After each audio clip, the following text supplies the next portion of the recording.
بسم اللہ الرحمن الرحیم۔ شروع اللہ کے نام سے جو بڑا مہربان نہایت رحم والا۔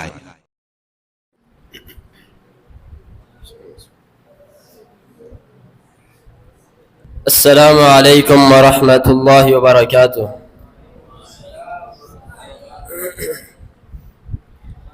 الحمد للہ وکفی والصلاة والسلام على من لا نبی بعدہ ابدا، اما بعد، اعوذ باللہ السمیع العلیم من الشیطان الرجیم، بسم اللہ الرحمن الرحیم۔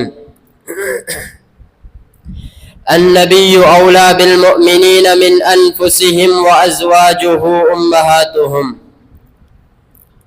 میرے محترم و مکرم اساتذہ کرام اور میرے ہم سفر ساتھیوں، آج میں جس عنوان پر آپ لوگوں کے سامنے گفتگو کرنا چاہتا ہوں وہ ہے ازواج مطہرات کے متعلق۔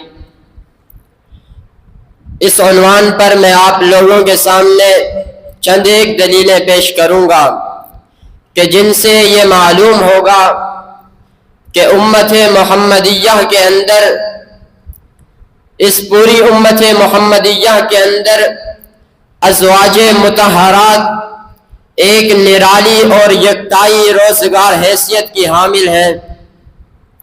اللہ رب العالمین نے جو مقام و مرتبہ ازواج مطہرات کو عطا فرمایا وہ دنیا کی کسی اور عورت کو اللہ رب العالمین نے نہیں عطا فرمایا۔ پہلی دلیل فرمایا النبی اولا بالمؤمنین من انفسہم وازواجہ امہاتہم۔ ماں کا کیا مقام ہے، ماں کی کیا فضیلت ہے، ماں کی عظمت کیا ہے، ماں کی اولاد کو توقیر کیا کرنی چاہیے، یہ ایسے عنوانات ہیں کہ جن کے بارے میں قرآن مجید کے اندر اور اسوہ رسول صلی اللہ علیہ وآلہ وسلم کے اندر بیسیوں دلیلیں موجود ہیں۔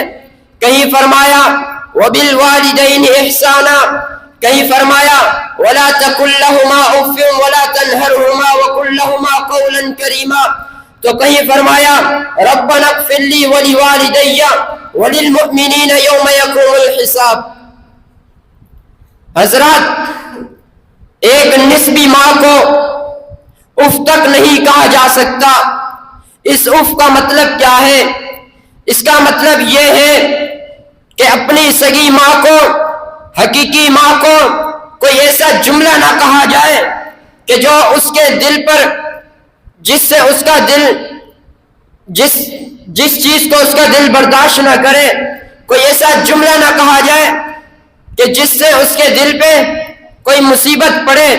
جب ہم اپنی ایک حقیقی ماں کے لیے ایک ایسا جملہ نہیں کہہ سکتے کہ جس سے اس کے دل میں تکلیف ہوتی ہے، تو ہم ازواج مطہرات کے لیے ایسے کیوں کہہ سکتے ہیں کہ جن سے ان کے دلوں میں بھی تکلیف پہنچے؟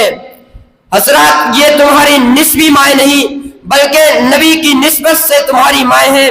یوں کہہ لیجئے کہ ازواج مطہرات یہ زوجہ نبی ہے، ازواجہ امہاتہم، جو نبی کی بیوی ہوگی وہ امت کی ماں ہوگی، جو امت کی ماں ہوگی اس کو دوہرا مقام حاصل ہوگا، ایک صحابیت مصطفیٰ اور دوسری زوجیت مصطفیٰ، وہ نبی کی خلوت و جلوت کا آئینہ ہوگی۔ بیٹوں کو جس طرح اپنی ماں کے تقدس پر یقین رکھنا ہوتا ہے، اسی طرح انہیں اپنی روحانی ماں کے تقدس پر بھی یقین رکھنا ہوگا۔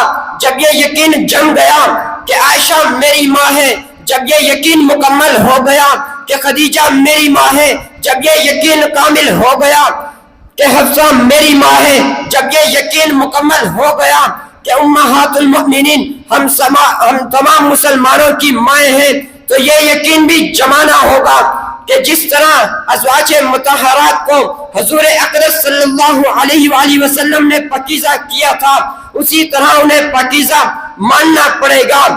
اسی لیے ماؤں کے لیے فوراً کہنا پڑے گا، امہات المؤمنین کی حیثیت سے ان کے لیے یہ نعرہ بلند کرنا پڑے گا۔ اور ان کی غلامی کا توق گلے میں ڈالنا پڑے گا۔ حضرات آپ نے سنا ہوگا کہ رسول اللہ صلی اللہ علیہ وآلہ وسلم کا فرمان ہے کہ جنت ماں کے قدموں تلے ہے، تو آئیے جناب خدیجہ کے قدموں سے جڑ جائیے، جنت ملے گی۔ حفصہ کے قدموں سے جڑ جائیے، جنت ملے گی۔ عائشہ کے قدموں سے جڑ جائیے، جنت ملے گی۔ سودا کے قدموں سے جڑ جائیے، جنت ملے گی۔ تمام ازواج مطہرات سے جڑ جائیے، اللہ رب العالمین آپ کو جنت کا مقام عطا فرمائے گا۔ دوسری دلیل فرمایا یا نساء النبی لستن کاحد من النساء، جب بات امتی کی بیوی کی ہوگی تو مسئلہ اور ہوگا، جب بات صحابی کی بیوی کی ہوگی تو مسئلہ اور ہوگا، جب بات ولی کی بیوی کی ہوگی تو مسئلہ اور ہوگا، اور جب بات نساء النبی کی ہوگی تو مسئلہ اور ہوگا۔ نبی کی بیویوں کو نبوت کے ترازو میں تولا جائے گا، جس قدر نسبت بلند ہوگی اس قدر ترازو بھی بلند ہوگا۔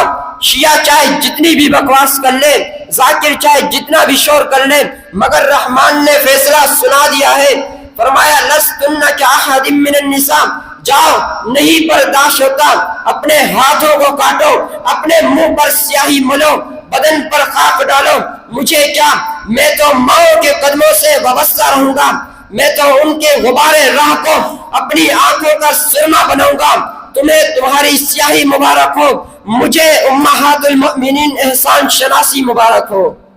اللہ رب العالمین سے دعا ہے کہ وہ باری تعالی ہم سب کو اصحاب محمد صلی اللہ علیہ وآلہ وسلم پر اپنی جان نچھاور کرنے کی توفیق نصیب فرمائے، اور ہم سب کو عالم با عمل بنا کر دین پر ثابت قدم رہنے والا بنائے، آمین۔ وآخر دعوانا ان الحمدللہ رب العالمین، والسلام علیکم ورحمۃ اللہ۔